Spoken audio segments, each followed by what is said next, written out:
So hello to everyone at Laylas. These are the wines that you will be serving, and I will be doing a very quick review of each wine for you as a form of staff training. So I have my very eager assistant here who will hold the phone whilst I talk you through each wine. So we start with Lua Nova. This is Vino Verde. You'll know it's because of green bottle. It's basically the green wine. Very low in alcohol, 8.5 to 10%, depending on the vintage that you get. It's got a real spritz in the mouth. It's like a little zing, a sort of thing that makes it very, very approachable. Great for lunchtime drinking. It's not going to knock you out. It's the perfect drink to have with everything.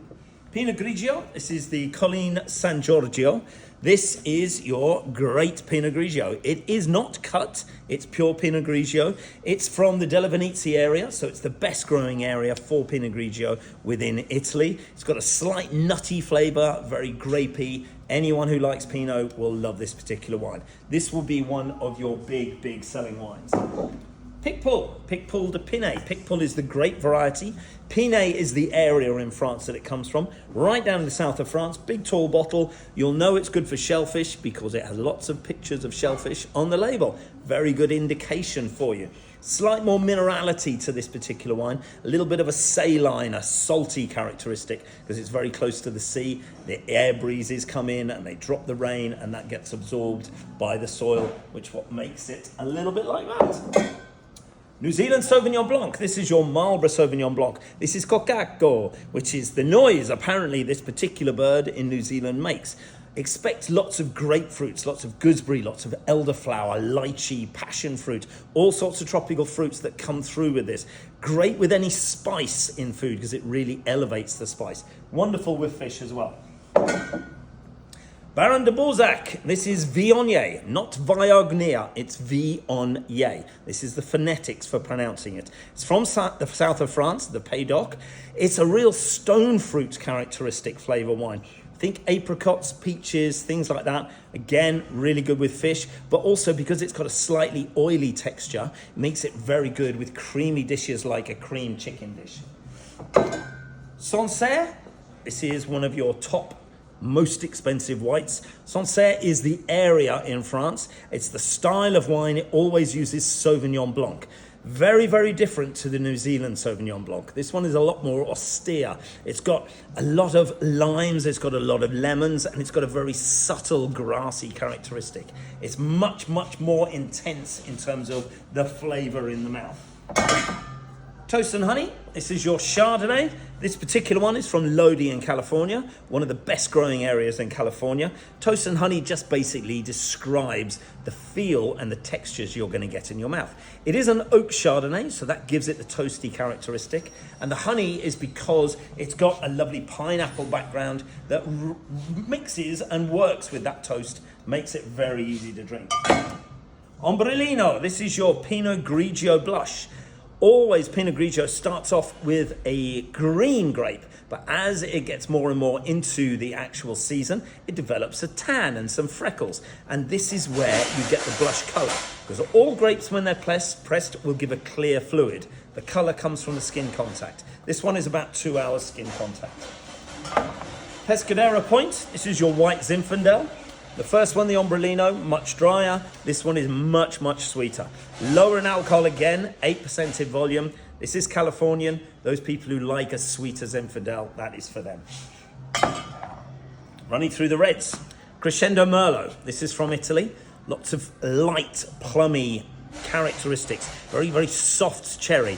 It's Italian Merlot, so it's designed to go with everything. Pizza, pasta, drinking on its own with good friends. A lovely light wine. Five Ravens Pinot Noir. This particular one is from Romania. Incredible value with this wine. Anyone that says, oh, it's not French or it's not Chilean, it fully encourages them to try it.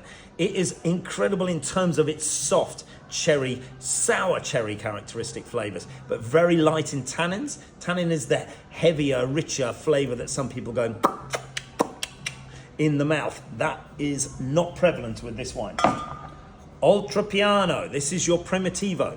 This is like steak and cake in a glass. By that I mean that it's sweet in terms of the mouthfeel and the fruit characteristic from the Primitivo grape, but it's also got a savoury characteristic. It's from the heel of Italy, So the heat is very, very high, which drives up the alcohol. It also drives up the sweetness level of the grapes. Oltropiano is a really good wine, beautiful with steaks, any rich, full flavored dishes. Baronia, this is the limited edition Crianza. Only 240,000 bottles made in any particular vintage. It is a Reserva Rioja, but they've labeled it as a Crianza. What does that mean? It's 2 years in oak cask, 2 years in bottle before it even gets put out to customers. So this is one of the very, very best Riojas you're ever going to get. Baronia is a great grower. Valliano, this is your Chianti Classico. 100% Sangiovese. This is a Tre Bicchieri winner. So that basically means 3 glasses. It's one of the highest awards you can get in Italian wine. And it means, as a DOCG, that it's guaranteed it comes from the Chianti Classico villages, and it is guaranteed a certain amount of grapes per vine. Can't go over that. Gets kept in great big oak casks that soften the tannins, makes it much more elegant, beautiful wine.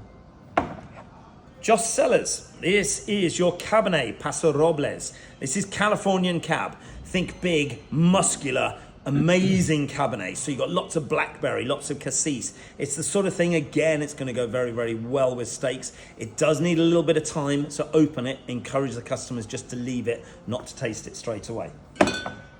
Quid pro quo, this is your Malbec, Mendoza in Argentina.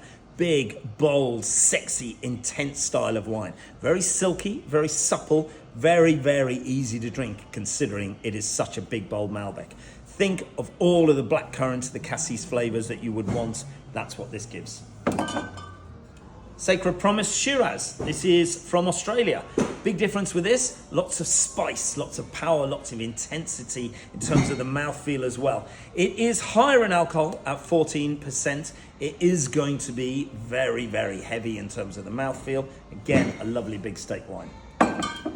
Sparkling, Movende Prosecco. This is from Treviso. Great growing area in Italy. This was labelled and specifically brought in for the Ivy, so you know you've got a great quality wine. It isn't on sale to the Ivy, but it is on sale to you. Very, very small bubbles, which is indicative of the high quality grade of Treviso. This is extra dry, which doesn't actually mean that it's dry. This is one of the strange things with the laws in Italy. Fiammetta, this is your pink Prosecco. Didn't used to be able to get pink Prosecco, but they changed the laws recently. Glera is the grape used in each of these, but they use a little bit of Pinot Nera or Pinot Noir just to give it that colour. Again, very small grapes. Think lots of fruity characteristics. Strawberries, raspberries, a little bit of fizz. And finally today, this is the Ecstatique Crémant. Now, Crémant is champagne in every aspect, but it can't be called champagne because it's not from the Champagne region. This one is Crémant de Bourgogne, so it's from Burgundy. All of the grapes, all of the look, all of the style, all of the taste, everything exactly the same as champagne, but without the champagne price. Hopefully, this quick video will help you. Feel free to go back to it at any time, and good luck with selling.